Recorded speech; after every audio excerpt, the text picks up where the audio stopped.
Barbecue का धुआं हर तरफ फैला हुआ था। खूब मोटा ताजा जानवर था जो ज़बह किया गया था। सब कुछ बांट कर जो गोश्त बच गया था, आज उसकी बारबेक्यू पार्टी रखी गई थी।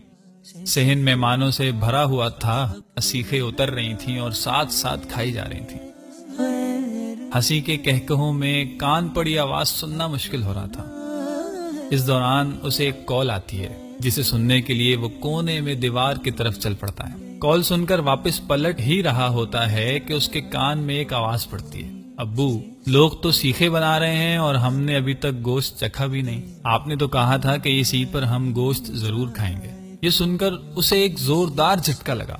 ये आवाज पड़ोसी की 7 साला बच्ची की थी। घर का मंजर कुछ यूं था कि बच्ची बाप के पास मौजूद है और उसका बाप चारपाई पर सर झुकाए बैठा है। वो बगैर कोई वक्त जाया किए वापस अंदर घर की तरफ लपका। बच्ची के अल्फाज उसके कानों में अब तक हथौड़े की तरह बज रहे थे। अंदर पहुंचकर फ्रिज खोला और घर में पकाने के लिए रखा हुआ गोश्त ही उठा लाया और दौड़ता हुआ उनके घर पहुंचा तो बच्ची ने ही दरवाजा खोला।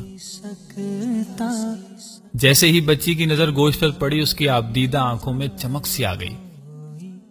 बच्ची की ये हालत देखकर उसके वालिद के भी आंसू निकल आए। हाथ उठाकर दुआ देने लगा, अल्लाह आपको खुश रखे, इस जहान में भी और उस जहान में भी, और जिंदगी भर किसी का मोहताज ना करे। उसे ऐसा लगा जैसे जिस्म में सुकून की एक लहर दौड़ गई हो और कुर्बानी अल्लाह ताला की बारगाह में कबूल हो गई हो। सामीन किराम, हम अपने खाते पीते घराने के दोस्तों को दावत पर बुलाकर समझते हैं कि बड़ा सवाब कमा लिया। क्या हमने कभी ये सोचा है कि हम इन गरीबों का हक उन तक पहुंचा रहे हैं या गाफिल हैं? अगर गाफिल हैं तो हमें इस गफलत से निकलना होगा। अल्लाह ताला से दुआ है कि हमें हर तरह की गफलत से बचाए रखे। आमीन।